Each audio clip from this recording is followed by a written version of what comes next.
Yo, what is up guys? Delboy here, aka Blue Collar Sports TV. Hopefully you guys are doing well.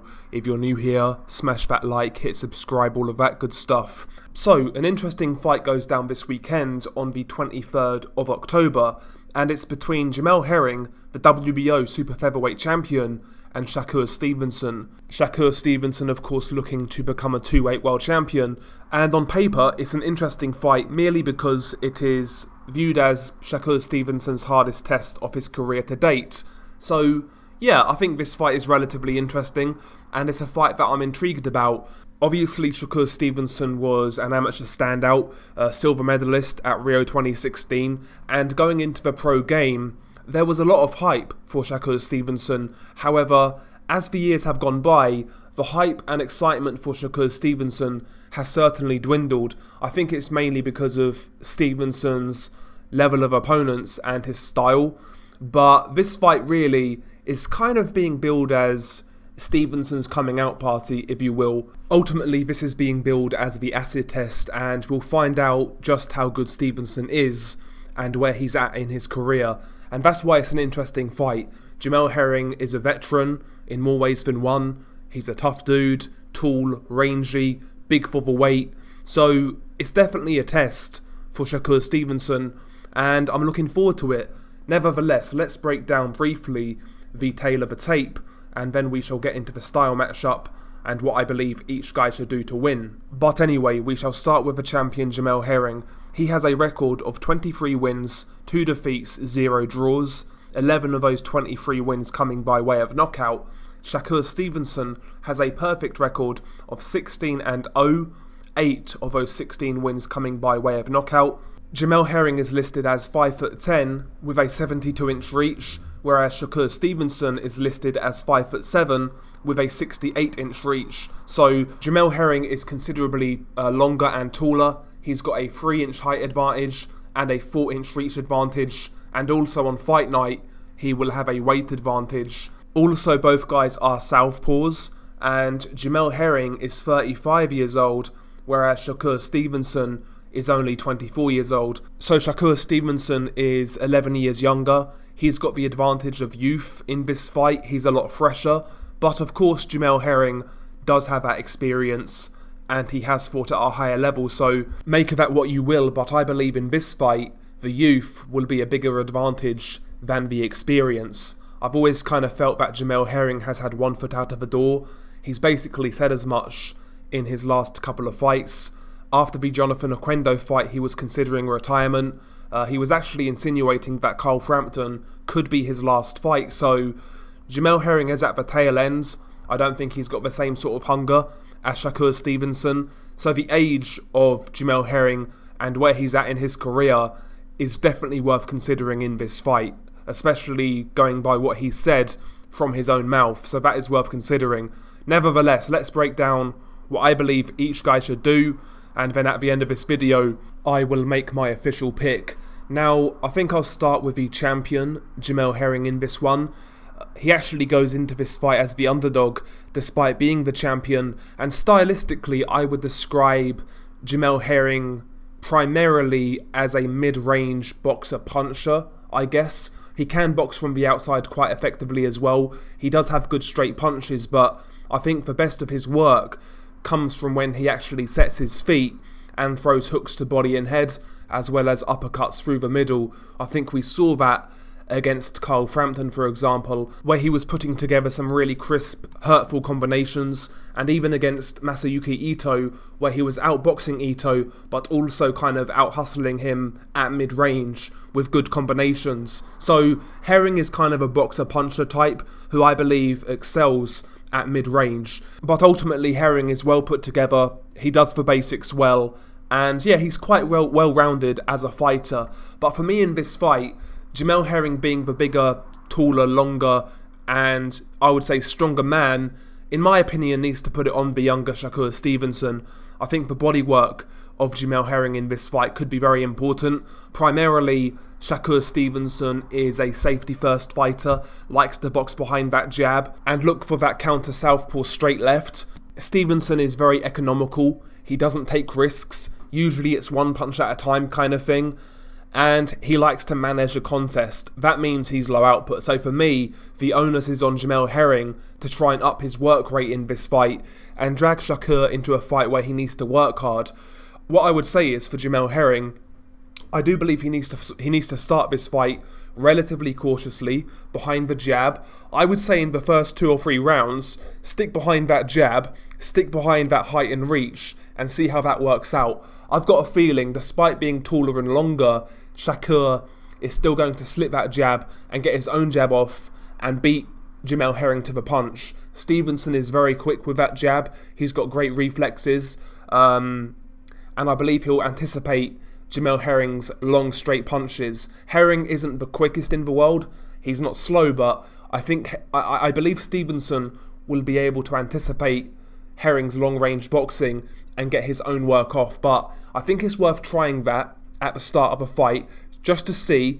And if Stevenson can't work that out and he can't manage the distance, then stick behind that jab and keep on boxing. But I've got a feeling it's not going to work. So for me, after the second or third round, I would say Jamel Herring needs to be the aggressor in this fight, trying to come forwards behind a nice tight guard, nice and compact, firing that jab, trying to get to mid-range and working the body of Shakur Stevenson. Of course, Stevenson is a mover, right? He's a guy who likes to maintain range, throw single shots. He's not a guy who likes to work hard.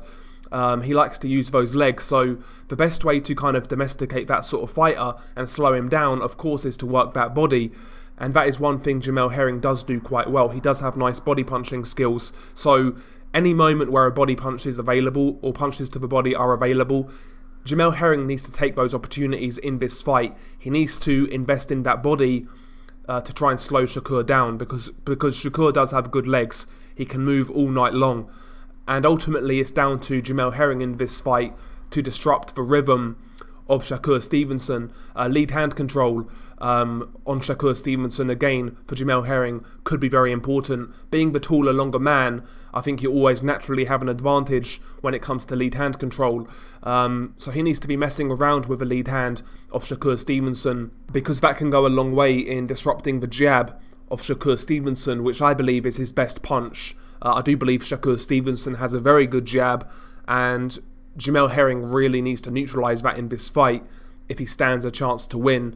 And ultimately, he needs to big man Shakur Stevenson, as I said, work the body, try and force Shakur Stevenson back to uncomfortable positions on the ropes, in the corner, and try and get your work done. And I would say when Shakur Stevenson does open up and when he throws combinations, I think it's worth Jamel Herring actually punching with Shakur Stevenson. I think Shakur's got the hand speed to get the better of the exchanges. However, I do believe Jamel Herring hits a bit harder. He's a bigger, stronger man, so even if you get outworked in an exchange, the more damaging blows that you deliver could prove pivotal in a long, drawn-out fight. So I wouldn't recommend just exchanging with Shakur like a madman, but every now and then try and match him in the exchanges, try and get your own work off, kind of thing. Make Shakur realise he's in a fight, because as a pro, Shakur's not really had a fight yet, to tell you the truth. He's kind of had it all his own way.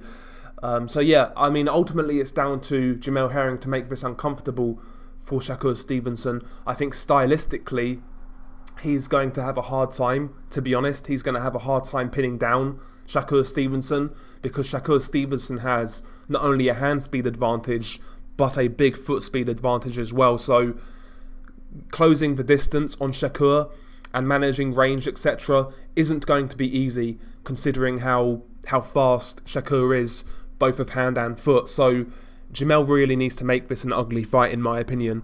Ultimately, he needs to try and test the heart of Shakur Stevenson.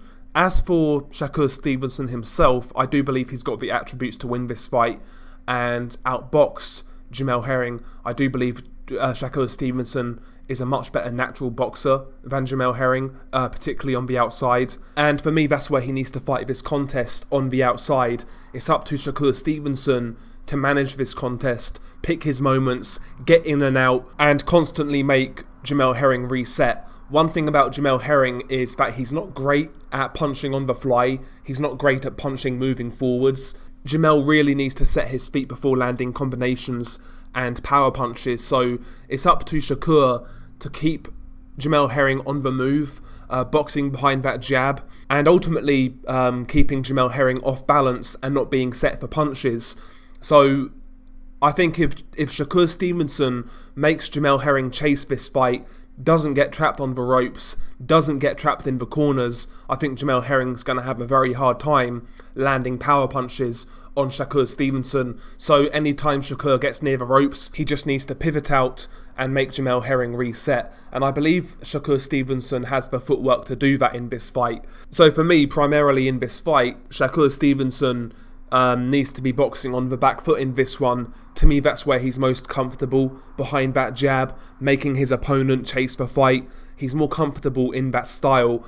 Obviously, I'd like to see Shakur Stevenson put an exclamation point on that sort of performance. I want to see Shakur at times hold his feet and throw some nice quick combinations.